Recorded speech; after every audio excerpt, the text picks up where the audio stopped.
Assalamualaikum warahmatullahi wabarakatuh. Salam sejahtera kita semuanya. Izin saya Taruna Utama Erik Adityanasa, STB 4597 Prodi Teknik Pemasyarakatan kelas C. Pada kesempatan kali ini saya akan membahas mengenai dengan materi filsafat ilmu, yakni tentang ontologi, epistemologi, dan aksiologi dalam ilmu pemasyarakatan. Video ini saya buat sebagai pemenuhan nilai ujian akhir semester mata kuliah filsafat ilmu. Dalam pembahasan filsafat, umumnya terdapat 3 bahasan umum atau 3 bahasan pokok, yakni tentang ontologi, epistemologi, dan aksiologi.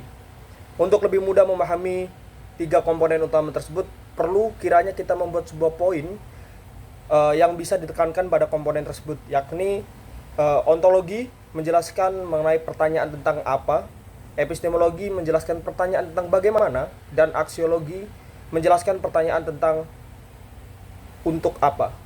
Baik, langsung saja kita masuk ke materi pertama, yakni tentang ontologi. Ontologi berasal dari bahasa Yunani, dari kata onto yang berarti ada, dan logos yang berarti ilmu. Jika digabungkan, ontologi memiliki makna yakni membahas tentang keberadaan. Ontologi sendiri adalah cabang dari ilmu filsafat tentang sifat atau fenomena yang ingin diketahui oleh manusia. Dalam pengertian lain juga disebutkan bahwa ontologi filsafat membahas tentang hakikat filsafat dan struktur filsafat. Ontologi juga dapat diartikan sebagai ilmu yang mempelajari hakikat sesuatu tentang keberadaan dan logika. Memahami ontologi membantu kita memahami dasar-dasar dari pengetahuan ilmiah dan membimbing kita dalam upaya-upaya untuk memperluas dan meningkatkan pemahaman kita tentang realitas ilmiah. Baik, untuk memahami ontologi secara lebih detail, saya akan memberikan contoh tentang ontologi dalam kehidupan sehari-hari. Kita ambil dengan keberadaan rumah, bahwa meskipun bentuk dan arsitektur rumah itu berubah setiap saat, setiap waktu, namun hakikat sebenarnya dari rumah adalah tempat tinggal, dan itu akan berlanjut terus-menerus dari generasi A sampai generasi Z. Jika kemudian kita kaitkan dengan ilmu pemasyarakatan, meskipun dengan seiring berjalannya waktu, ilmu pemasyarakatan lebih detail dan lebih kompleks, namun hakikat dari ilmu pemasyarakatan adalah tetap ilmu pemasyarakatan, yakni sebuah ilmu yang mempelajari tentang memperlakukan pelanggar hukum yang ada di Indonesia, dengan fungsi dari ilmu pemasyarakatan itu sendiri yakni tentang pelayanan terhadap tahanan, perawatan terhadap barang sitaan, pengamanan, serta pembimbingan terhadap warga binaan serta klien pemasyarakatan. Dan itu akan tetap dipegang dari masa lampau hingga masa yang akan datang. Baik, kita masuk ke materi kedua, yakni tentang epistemologi. Epistemologi merupakan cabang ilmu filsafat yang mempelajari tentang asal, sifat, metode, serta batasan pengetahuan manusia. Epistemologi sering dikenal sebagai teori pengetahuan. Secara keseluruhan, epistemologi bisa berarti bahwa ilmu tentang bagaimana cara seorang ilmuwan mendapatkan ilmu tersebut. Singkatnya, epistemologi merupakan cabang filsafat yang mempertanyakan tentang dasar-dasar pengetahuan, bagaimana cara memperoleh pengetahuan tersebut, dan bagaimana sifat dari pengetahuan itu. Dalam epistemologi, persoalan-persoalan yang dibahas adalah mengenai tentang apa yang dimaksud dengan pengetahuan tersebut, bagaimana seorang mendapatkan pengetahuan tersebut, dan bagaimana cara seseorang menilai sebuah validitas. Selanjutnya adalah contoh dari epistemologi. Sebelumnya sudah saya bahas tentang epistemologi adalah cara manusia mendapatkan ilmu pengetahuan tersebut. Sebagai contoh misalnya, yakni termometer. Di sini pertanyaan tentang epistemologinya adalah bagaimana cara manusia mengetahui bahwa hal itu adalah termometer. Dari apa yang kita ketahui itulah yang kita tangkap, dan kita meyakini bahwa hal itu adalah benar-benar termometer. Kemudian ilmu pemasyarakatan apabila dilihat dari sudut pandang epistemologi adalah pertanyaan mengenai tentang bagaimana ilmu pemasyarakatan itu tercipta.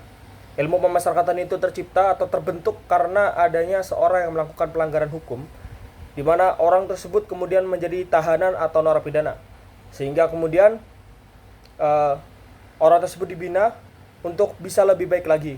Dan di dalam ilmu pemasyarakatan diajarkan bagaimana cara membimbing, merawat, dan mendidik narapidana.